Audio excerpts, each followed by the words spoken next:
श्रीमात्रे नमः। नमो देव्यै महादेव्यै शिवायै सततं नमः। नमः प्रकृत्यै भद्रायै नियताः प्रणताः स्मृताम्। रौद्रायै नमो नित्यायै गौर्यै धात्र्यै नमो नमः। ज्योत्स्नायै चिन्दुरूपिण्यै सुखायै सततं नमः। कल्याण्यै प्रणतामृत्यै सिद्ध्यै कुर्मो नमो नमः।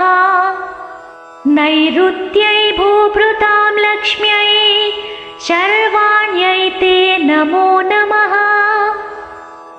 दुर्गायै दुर्गपारायै सारायै